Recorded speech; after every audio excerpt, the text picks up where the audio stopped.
3 e o versículo de número 12 a seguir. Eu gostaria de ler essa passagem com os irmãos e eu gostaria que os irmãos me ajudassem nessa leitura, irmãos. Eu vou ler o versículo 12 e os irmãos me ajudam até a leitura do versículo 21. Obrigado, Montan. Filipenses capítulo 3, versículo 12 a seguir. Glória a Deus.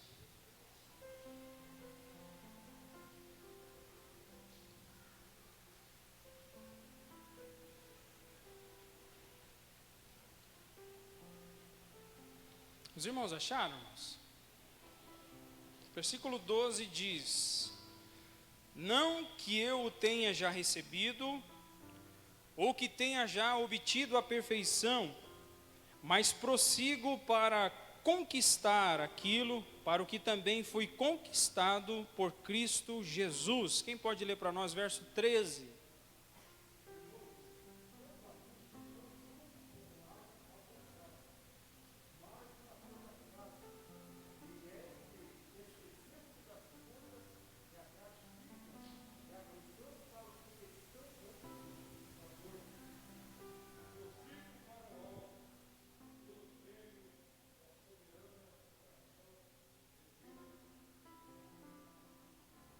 Verso 15.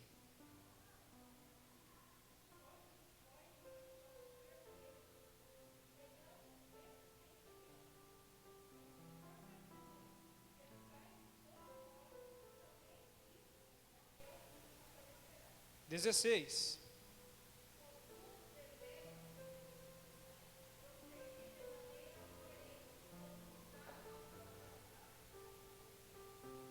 Dezessete.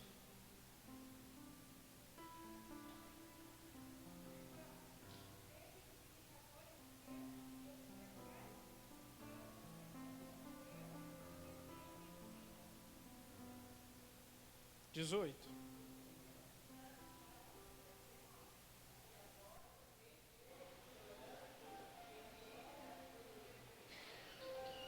19.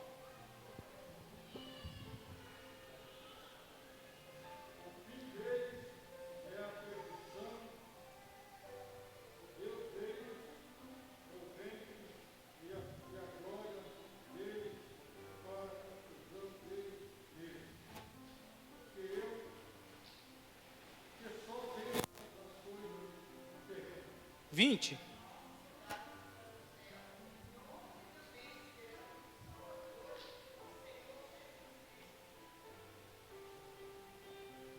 21, último.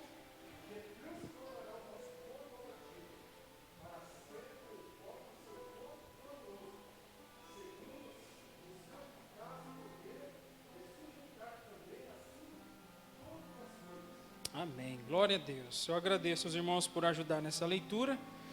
Queridos, antes de entrar na mensagem, eu gostaria de justificar a ausência do pastor Gerson, né? Ele me enviou uma mensagem dizendo que não poderia estar conosco em virtude do empecilho do trabalho, né? Ele trabalha na oficina e às vezes aparecem algumas situações próximos do horário. E também justificar o irmão Luiz Passos, né?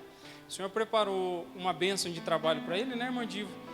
Só que ainda o horário está, pelo menos durante a semana, está um pouquinho difícil, né? Mas ele sempre manda mensagem justificando e eu louvo a Deus por isso. Eu quero agradecer pela tua presença aqui nessa noite, os amados irmãos e obreiros que sempre estão aqui conosco, né? Eu acredito que um cristão que gosta de estar num culto de ensino é alguém que ama saber mais a respeito do seu Deus, né? Conhecer mais a respeito do Senhor.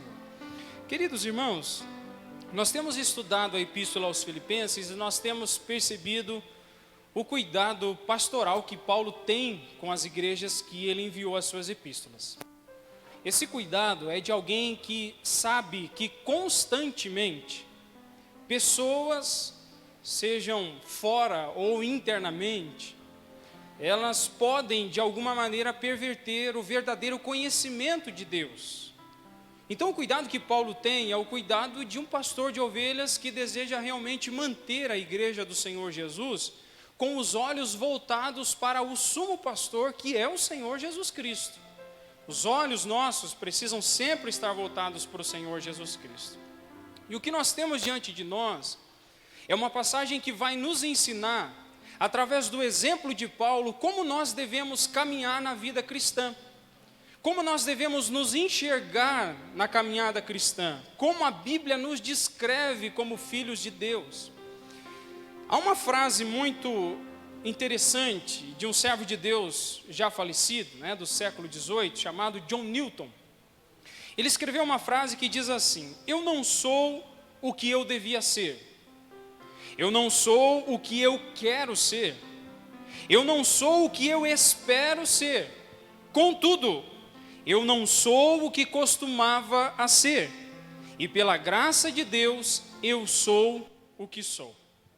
Eu acredito que essa frase descreve muito bem o texto que nós temos diante de nós. A primeira coisa que Paulo está trabalhando nessa passagem é combater uma ideia que é chamada de perfeccionismo. Os irmãos já ouviram falar de uma pessoa perfeccionista? O que é uma pessoa perfeccionista? Ela gosta das coisas muito bem organizadinhas no nosso ponto de vista. Ela não pode ver nada fora do lugar. Se um chinelo estiver do lado da cama e não estiver dentro do guarda-roupa, no local correto, a pessoa se incomoda. Se a toalha que alguém tomou banho, deixou em cima da cama, molhada, o que acontece? Pega aquela toalha e vamos estender em algum lugar, não sem antes dar um sermãozinho na pessoa que deixou. Não é normal isso aí? Acontece ou não? Os perfeccionistas têm geralmente esse cuidado, e a gente não está dizendo que pessoas cuidadosas não são admiráveis, não, elas são admiráveis sim. Mas o que nós temos aqui é Paulo tentando combater a ideia de que é possível viver uma vida cristã de maneira perfeccionista, sem levar em consideração que ocasionalmente nós podemos, e o podemos aqui não é uma liberação, mas pode acontecer que nós venhamos tropeçar e falhar.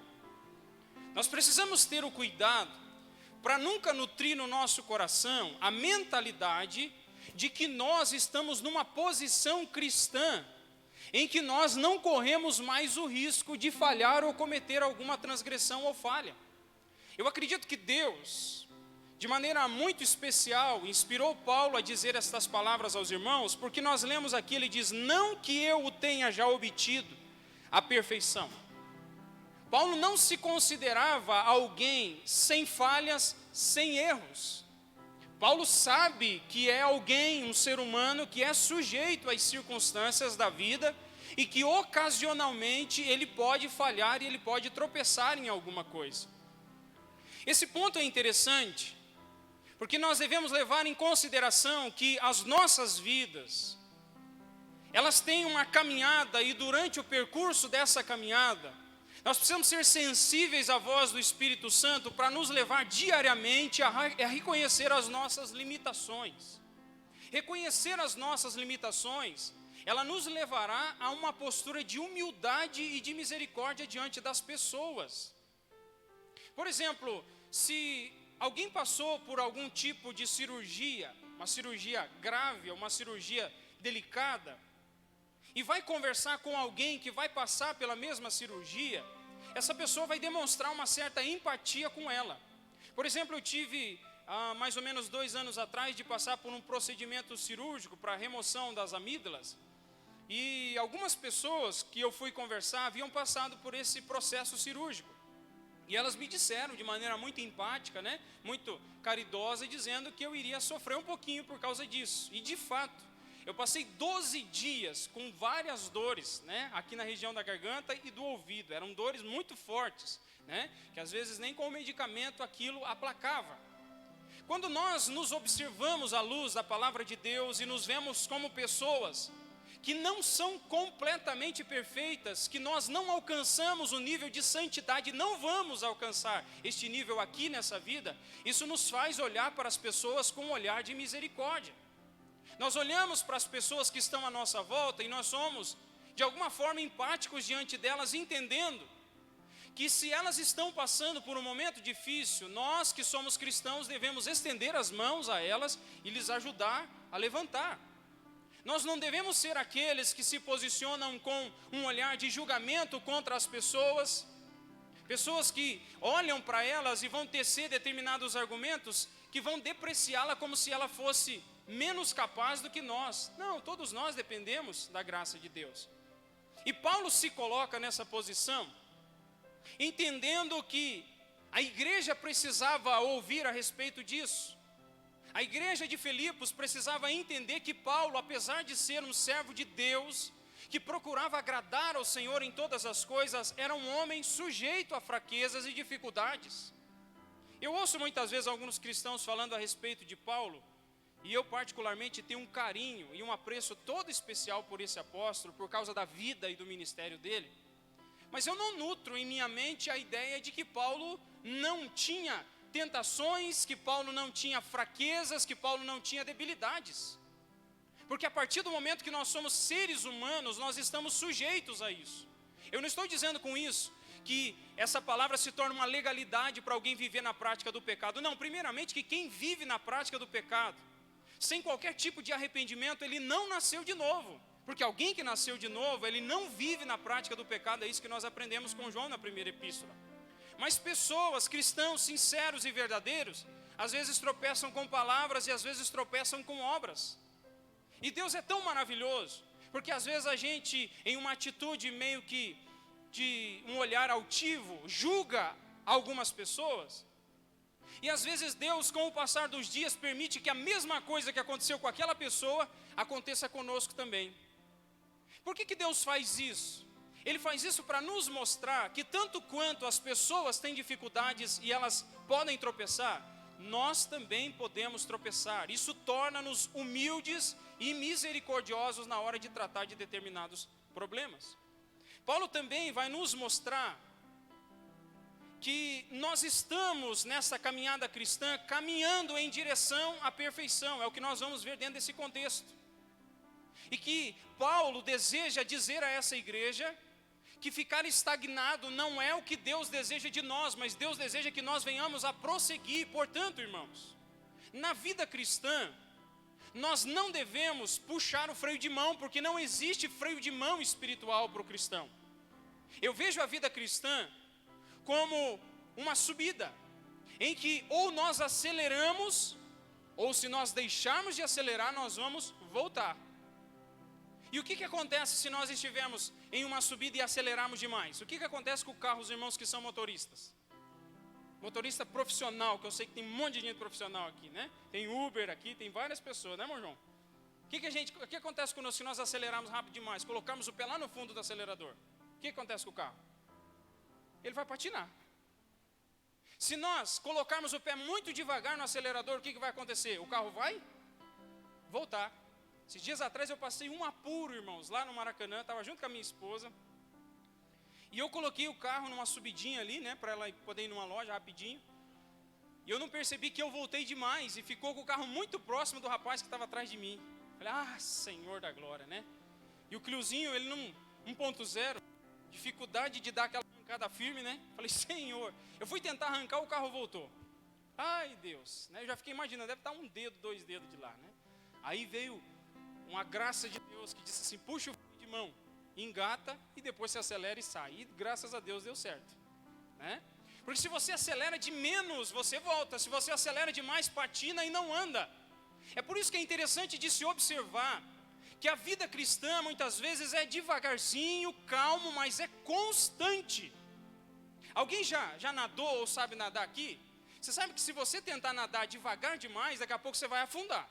Se você tentar nadar rápido demais, vai te dar cãibra. E se te der cãibra e você estiver no meio do lugar que você estiver nadando, vamos ter culto de velório aqui, infelizmente, né? Só vai afundar. Paulo está nos dizendo que a vida cristã, ela é uma constante. Que nós não devemos ser aqueles que querem fazer tudo de uma vez, mas que também não devemos ser aqueles que não querem fazer nada em ocasião alguma. A vida cristã, ela é constante, porque Deus vai nos ensinando devagarzinho lições, até que nós consigamos aprendê-la diante da realidade das nossas vidas. Você já percebeu que às vezes eu e você passamos por dificuldades e por lutas, e parece que aquelas dificuldades elas nunca mudam? Às vezes alguém pode orar e dizer assim, Deus, muda um pouquinho a situação.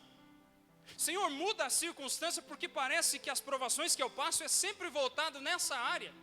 Quem sabe o que está faltando é um toquezinho na minha consciência e na sua consciência, para nós entendermos que Deus tem um propósito naquela situação. Que um professor não parte a ensinar outra matéria ao seu aluno, enquanto ele não aprenda aquela primeira matéria. Queridos irmãos, preste bastante atenção, ouça o que eu vou dizer para você. O que você tem passado ultimamente? O que você tem passado é algo que é recorrente. Se é recorrente, significa que o seu Deus, o professor da sua alma, está tentando te ensinar alguma lição. Preste atenção no que Deus está fazendo.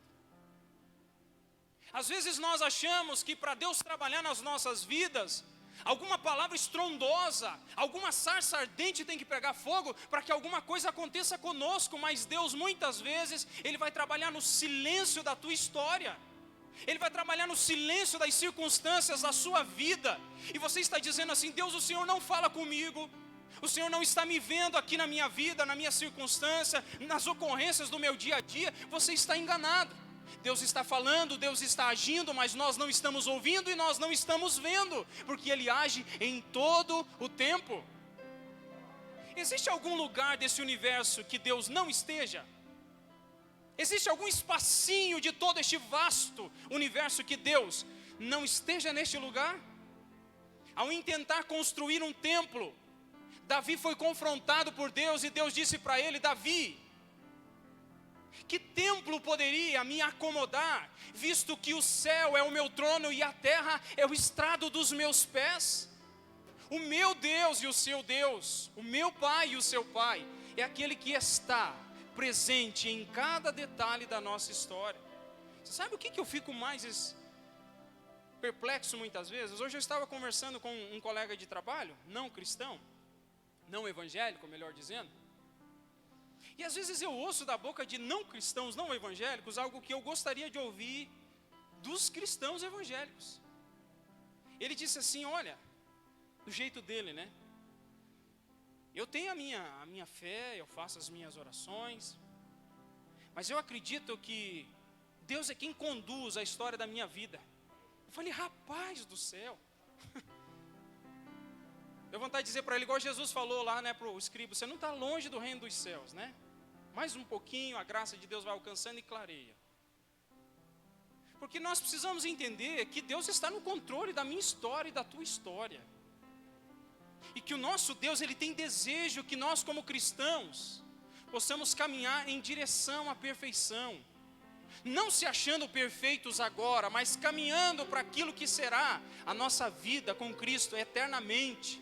Sem qualquer tipo de pecado, falha, transgressão, decepção, mas completamente na presença de Deus. Nós precisamos seguir aqui, porque Paulo diz a partir do versículo 13. Ele diz assim: irmãos, quanto a mim não julgo havê-lo alcançado. Ele diz: eu não me considero alguém que alcançou a perfeição completa, não. Mas ele vai dar um exemplo para nós. Olha o que ele diz: mas uma coisa eu faço, e é, que esquecendo-me das coisas que para trás ficam, e avançando para as que estão diante de mim, eu prossigo para o alvo. Duas posições Paulo toma. Primeiro, ele se esquece do que fica para trás. Ele se esquece do que fica para trás. Existem algumas posturas cristãs de pessoas que são saudosistas e elas dizem assim: eu já fiz muito pela causa do Evangelho. Eu já fundei pontos de pregação, eu já ajudei muitas pessoas, muitas congregações, mas agora já deu o que tinha que dar. Agora eu vou dar uma parada, eu vou dar uma descansada, eu vou deixar de evangelizar, eu vou deixar de participar, de me envolver nas coisas de Deus, na obra de Deus, no reino de Deus. A grande questão é que eu creio plenamente que o dia que eu e você não formos mais úteis no trabalho do reino de Deus, e por reino de Deus eu não estou compreendendo somente aquilo que é feito entre quatro paredes, mas tudo que é feito na minha vida e na sua vida, na igreja e fora da igreja, o dia que eu e você não formos mais inúteis, você sabe o que vai acontecer? Deus vai nos levar. Deus vai nos tirar daqui. Porque a nossa vida só tem propósito diante da realidade de que enquanto eu viver aqui, enquanto os meus dias estiverem valendo e contando aqui nessa realidade de vida, eu devo entender que eu devo prosseguir e caminhar até o fim. Eu tenho certeza que Deus, como diz o escritor aos Hebreus, Ele não é injusto para se esquecer do trabalho que nós já realizamos. E louvado seja Deus, nós temos promessa da parte de Deus, que naquele dia Deus vai nos recompensar por tudo aquilo que nós fizemos. mas nós ainda não morremos, nós estamos vivos, e enquanto nós estamos vivos, devemos continuar. O Paulo diz: eu me esqueço das coisas que para trás ficam, e eu sigo adiante. Existe um outro aspecto aqui que nós podemos entender, é que muitas pessoas ficam olhando para trás e se lembrando das mágoas, das dores, dos sofrimentos, das desilusões, das perseguições e de tudo mais, e isso é paralisante. Tem alguém aqui nessa igreja que sofre com o problema da preocupação? Não tem ninguém, né, irmãos? Que bênção, irmãos, que maravilha. Nós sabemos que todos nós, muitas vezes nos pegamos em momentos de preocupação, mas existe uma preocupação que ela é paralisante. Como eu tenho encontrado e conversado com pessoas que sentem um determinado senso de culpa dentro do coração, que fazem com que ela paralise, que ela pare, que ela desista. Você conversa com cristãos que dizem assim: eu não sei, eu deveria fazer mais, eu deveria me envolver mais, mas eu não sei, eu me sinto incapaz, eu me sinto fraco, eu me sinto... Não consigo. Você conversa com líderes que dizem assim: eu deveria ser mais dinâmico, eu deveria fazer isso, eu deveria fazer aquilo, mas eu não sei, eu não consigo fazer. Você vê maridos que dizem assim: eu deveria amar a minha esposa, eu deveria pastorear a minha casa, eu deveria honrar a família que Deus me deu, mas eu não sei, eu não consigo fazer isso. E aí eles começam a fazer comparativos, olhar para a vida do outro e dizer: poxa, a vida do outro é tão boa, olha como a vida cristã dele flui, olha como o ministério dele vai à frente, olha como a casa dele é boa, olha como a vida financeira dele vai bem. Mas, queridos irmãos, será que o que nós vemos das pessoas realmente retrata o que elas verdadeiramente são? Será que os nossos olhos conseguem captar, olhando para você, aquilo que realmente se passa no teu coração, na tua casa, na tua família, na tua história? Será que dá para ver simplesmente olhando para você? Porque nós convivemos com os irmãos aqui dentro da igreja, e você olha para um, olha para outro, e às vezes você nem sabe o que está acontecendo. Um colega de trabalho meu, esses dias atrás chegou e veio conversar comigo, e ele veio conversar comigo de uma maneira diferente, porque ele sempre passava, e passava bem rapidinho, e passava e subia, né, para o terceiro andar onde ele trabalha. Ele passava e subia. Esses últimos dias ele chegou e ele disse assim: rapaz, eu preciso dar mais tempo para conversar com as pessoas. Eu comecei a ouvir o que ele estava dizendo. Ele disse assim: há um tempo atrás, eu perdi um colega meu que cometeu suicídio. E, de certa forma, eu sempre conversava com ele, e ele me dizia assim, ele perguntava: você está bem? E o rapaz respondia para ele assim: não, estou bem, está tudo ótimo. E ele falou assim: depois que eu perdi esse meu colega, muitas vezes eu converso com pessoas e pergunto para elas: você está bem? E ela diz: não, está tudo bem. Tem algum dos irmãos que diz que está ruim quando alguém te cumprimenta? Primeiro que a gente não diz porque tem medo do que as pessoas vão pensar de nós.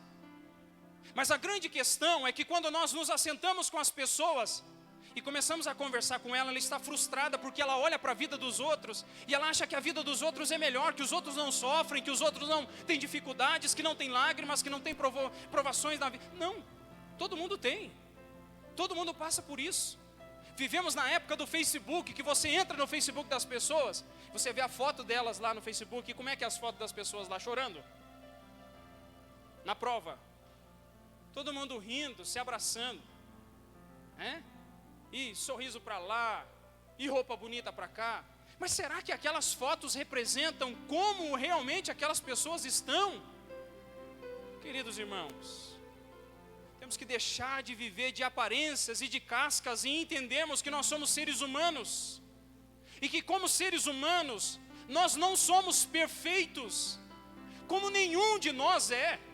Não nutra uma ideia na tua mente que alguém dentro dessa igreja é alguém que tem maiores capacidades, porque Deus nos distribuiu as capacidades de sabedoria e poder do alto para viver uma vida genuína, seja como marido, como esposa, como filho, como ministério, aonde quer que nós estejamos, Deus nos dá capacidade para viver dessa maneira. Não se compare com outras pessoas, porque Deus te fez uma pessoa ímpar. Eu não estou dizendo aqui como muitos dizem lá, né, que tem uns louvor que judia, né? Não dá nem para chamar de louvor, que supervaloriza o homem e coloca ele quase numa posição como se ele não necessitasse de Deus. Não, o que nos faz especiais, o que nos dá sentido na vida e nos faz realmente pessoas que são dignas, é porque nós somos imagem e semelhança de Deus, e ainda porque Deus colocou um tesouro dentro desses vasos de barro, para que a excelência do poder seja de Deus e não de nós.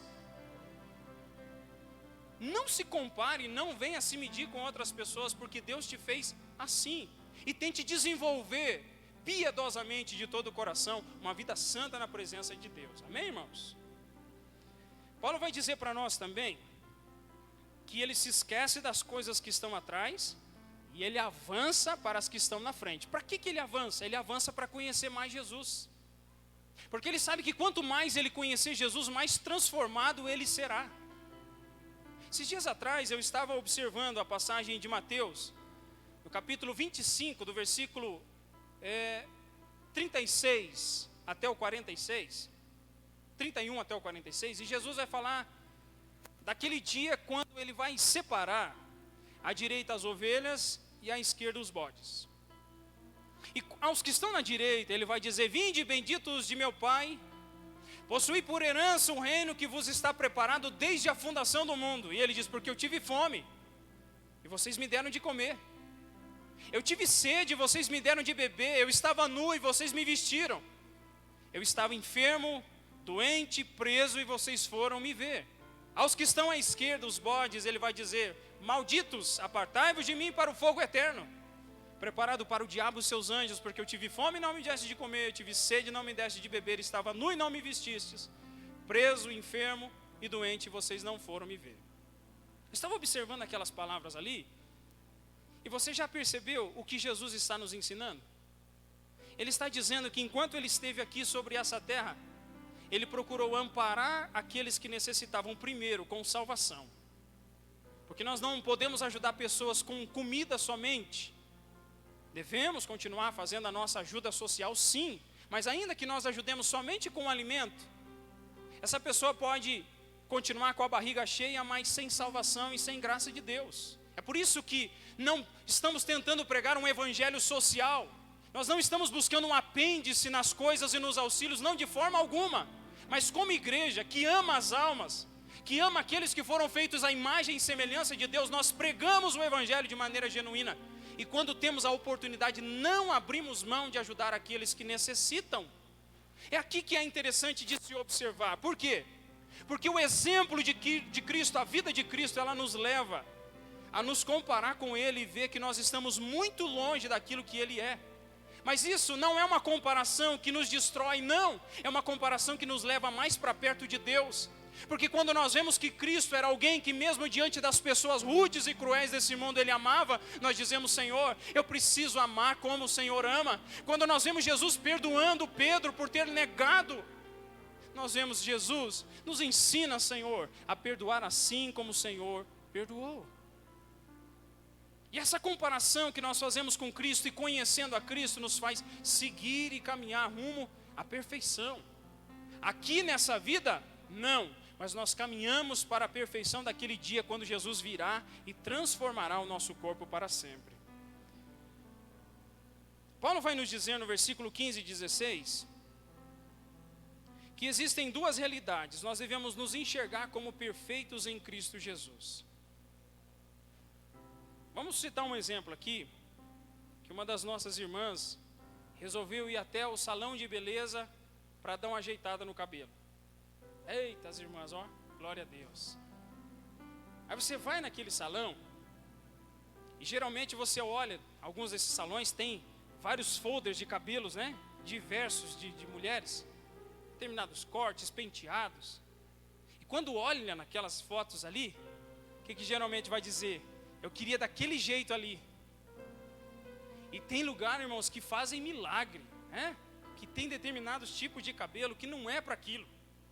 Mas a mulher tem tanta forma de produtos e tantas coisas e maquinário, e puxa dali, estica de lá, torce daqui, vira daqui, que quando sai de lá fica parecido, não demora às vezes 15 dias, já não está mais nada daquele jeito ali. Mas o interessante é que ela pede daquele jeito e geralmente fica daquela forma. Se um cabelo pode ser moldado dessa maneira, Se qualquer um dos irmãos vai lá e pede um tipo de corte de cabelo, é possível ser moldado dessa forma? Será que a obra do Espírito Santo na nossa vida é algo que é incerto? Será que Deus olha para nós e vê como algo que não é possível ser realizado de forma alguma? O nosso Deus, que é Deus Todo-Poderoso, que sabe de todas as coisas, Ele vê a nossa vida e Ele enxerga lá na frente, e Ele sabe que mais dia ou menos dia, através dos seus ensinamentos e instruções nas nossas vidas, nós seremos transformados para ser conforme a imagem que Ele deseja de nós. Louvado seja Deus, que vai nos guardando e nos guiando para se transformarmos a cada dia naqueles que se parecem com Cristo. O que nós precisamos, e Paulo nos ensina, no versículo 15, todos, pois, que somos perfeitos, tenhamos este sentimento, e se porventura pensais de outro modo, também isso Deus vos esclarecerá. Irmãos, o que eu digo para você nesse momento, é ter sensibilidade à voz de Deus, para que aquilo que eu ainda não consigo compreender da parte de Deus, Deus esclareça a minha mente. Não seja um cristão duro que fecha o coração e acha que tudo que você já sabe é o que é possível saber a respeito de Deus. Que a forma com que você enxerga a Deus, a igreja, a palavra do Senhor é a única forma de se enxergar. Não ache que o mundo tem que se amoldar ao seu subjetivo, a forma que você vê as coisas. Não, nós precisamos ser transformados pela palavra de Deus. E o que Deus faz é esclarecer o nosso coração, é iluminar a nossa alma para nos ensinar as lições diariamente a respeito dEle. Como eu disse para você agora há pouquinho, será que Deus está trabalhando na tua vida em alguma área? Meus irmãos, não ignore isso. Não haja de maneira ríspida diante das circunstâncias, mas espere, porque Deus está tratando com você e comigo. Não ignore isso. O nosso Pai está procurando iluminar o nosso coração para que nós sejamos mais sábios, para que nós sejamos instruídos, para que nós sejamos esclarecidos a respeito da verdade. Peça a Deus que te capacite, que capacite a tua igreja, o teu povo, para que o nosso coração seja iluminado a cada dia para entendermos melhor as coisas de Deus. Não vamos ir por aquilo que as pessoas dizem ou falam simplesmente, mas vamos ir por aquilo que Deus está falando conosco através da sua palavra, em nome de Jesus. Que nós sejamos a geração da palavra, que nós sejamos a geração que tem o coração iluminado por Deus, que nós sejamos a geração em que o Espírito Santo de Deus tem liberdade nas nossas vidas para nos transformar, e ao conforme Ele nos transforma, usar a nossa vida para transformar outras pessoas, em nome de Jesus. Paulo diz para nós uma terceira questão ainda, que nós precisamos seguir bons exemplos. Primeiramente, Paulo dá o seu próprio exemplo. Ele diz no versículo 17: irmãos, sede imitadores meus e observai os que andam segundo o modelo que tendes em nós.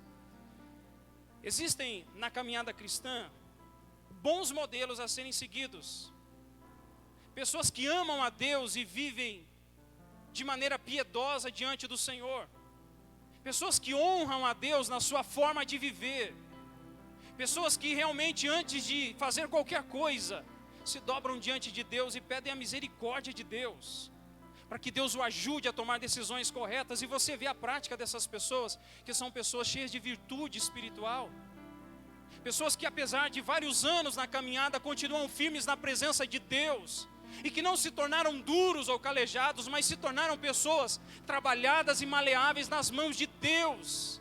Pessoas que têm um coração ensinável, e a partir de um coração ensinável, é um coração que pode abrir a boca e falar com outras pessoas, e instruir estas pessoas.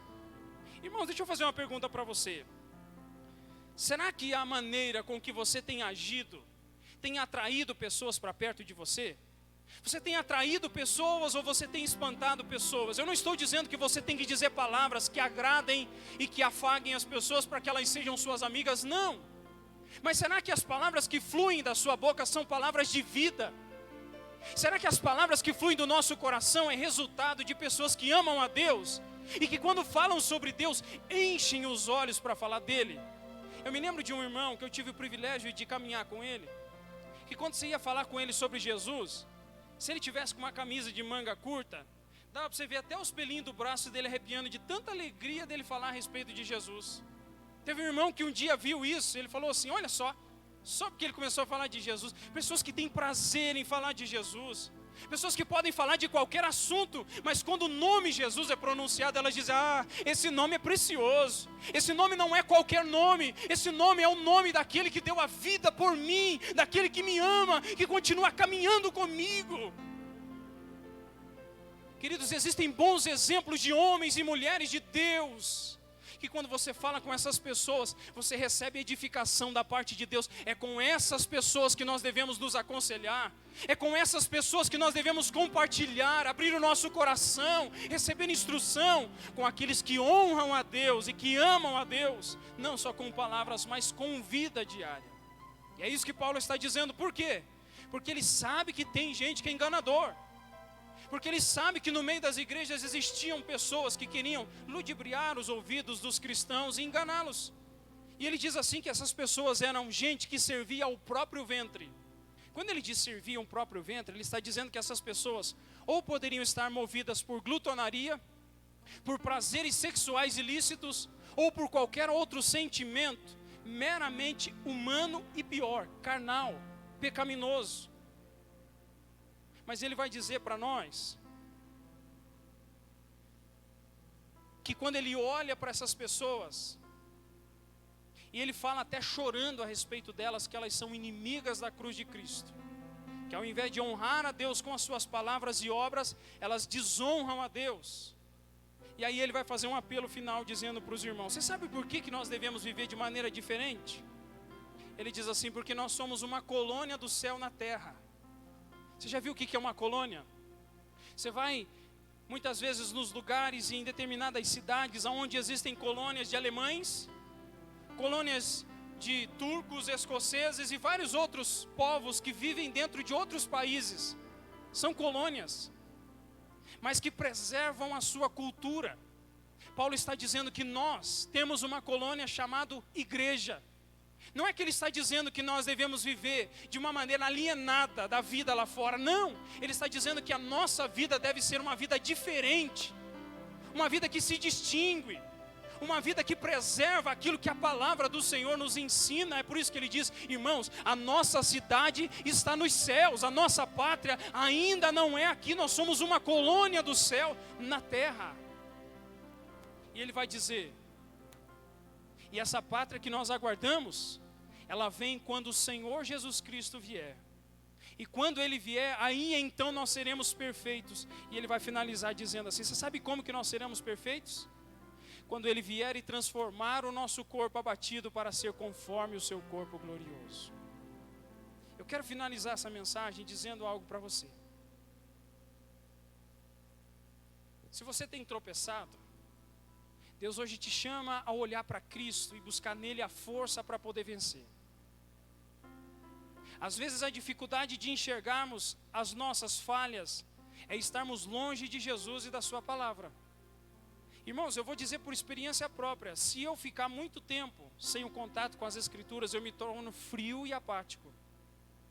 Eu sei que Satanás é o primeiro a vir e bater na porta do coração, tentando sugerir determinadas coisinhas, determinadas sugestões de incredulidade, de afastamento. Ele vai tentando sugerir coisinhas que vão minando o nosso coração, mas quando nós temos o contato com a palavra de Deus, nós vamos sendo transformados e vamos sendo revigorados. E a palavra de Deus nos diz que Deus nos capacita, nos dá poder para vencer aqui e agora. Que nós não alcançaremos a perfeição nesta vida, mas no dia que a trombeta soar e o Senhor Jesus Cristo descer em glória, a palavra de Deus nos diz que nós seremos transformados por Ele. E aí a presença do pecado será removida completamente do nosso coração. Quero finalizar com a seguinte palavra: você está acelerando demais ou você está acelerando de menos? Que a minha aceleração, a minha caminhada esteja no compasso do céu e da graça de Deus, em nome de Jesus, amém, queridos? Vamos se colocar de pé?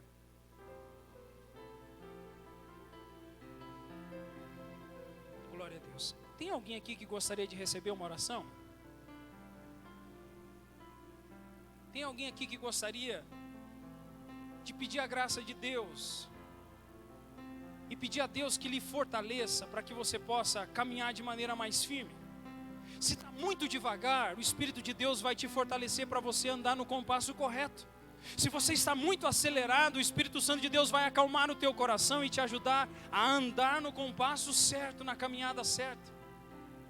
Eu te chamo nesta noite, se você deseja, quem sabe não precisa sair do seu lugar, mas põe a mão no teu coração e peça a graça de Deus neste momento, dizendo: Senhor, me ajuda a caminhar uma vida cada vez mais, Senhor, sendo libertado de tudo aquilo que me faz, Senhor, ser diferente de Cristo, daquilo que me faz, Senhor, muitas vezes, Senhor, errar e falhar. Senhor, seja o poder na minha vida, o poder espiritual que eu preciso para vencer e romper as adversidades. Fecha os teus olhos, vamos orar. Senhor, como aqueles que são carentes da Tua presença, Senhor, nós suplicamos da Tua misericórdia sobre nós.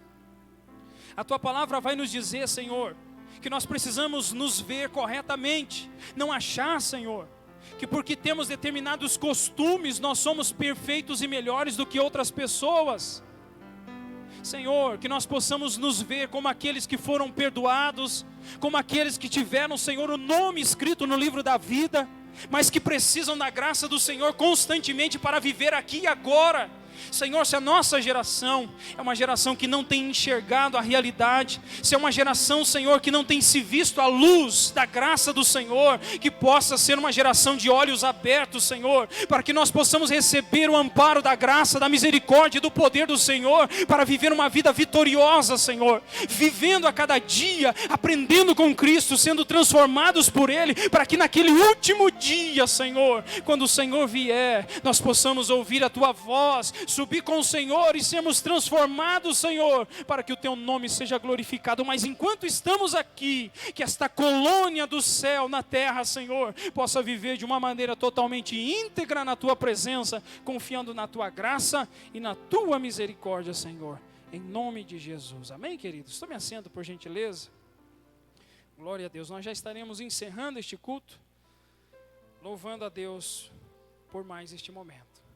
Glória a Deus. Olha só a ventania, irmãos. Vem chuva aí, né? Glória a Deus. Queridos irmãos, amanhã nós temos o nosso curso do IBADEP, a partir das 20 horas. Se você deseja ser um aluno do IBADEP, nos procure para poder participar. Na sexta-feira nós temos às 20 horas o nosso ensaio com o círculo de oração, né? As irmãs estão todas convocadas a estar participando. No sábado nós temos culto do departamento de adolescentes, né? O Douglas e a irmã Vanessa estão ali, tenho certeza que será uma bênção. Às 19h30 a igreja já estará aberta para o período de oração. A partir das 20 horas até as 21h30 nós teremos um abençoado culto do Ministério de Adolescentes. No domingo pela manhã, a escola bíblica dominical falando a respeito do livro de Jó. E à noite nós teremos um abençoado culto de celebração ao nome do nosso Deus. Amém, queridos? Vamos se colocar de pé então e nós vamos fazer uma oração para que os irmãos possam retornar em paz para os seus lares, né? Quem sabe antes da chuva, não sei, né? Vamos orar. Senhor, nós te agradecemos por mais este culto, Senhor, em que tivemos a oportunidade de nos alegrar em sua presença, Pai. Agradecemos ao Senhor pela tua misericórdia sobre nós. E peço, Senhor, que o Senhor continue guardando a tua igreja e o teu povo, Senhor. Que o Senhor continue com as tuas mãos estendidas sobre aqueles que foram comprados pelo precioso sangue do Senhor Jesus Cristo. Que esse restante de semana seja uma bênção na vida dos teus filhos. Que a cada dia, Senhor, possam ter um maior encontro de profundidade, Senhor, de comunhão contigo pela tua misericórdia, Senhor. Nós oramos agradecidos por tudo em nome de Jesus. Amém, queridos? Que a graça do nosso Senhor Jesus Cristo, o amor de Deus nosso Pai e a comunhão do Espírito Santo seja com todos. E nós dizemos, amém. Que Deus te abençoe em nome do Senhor Jesus.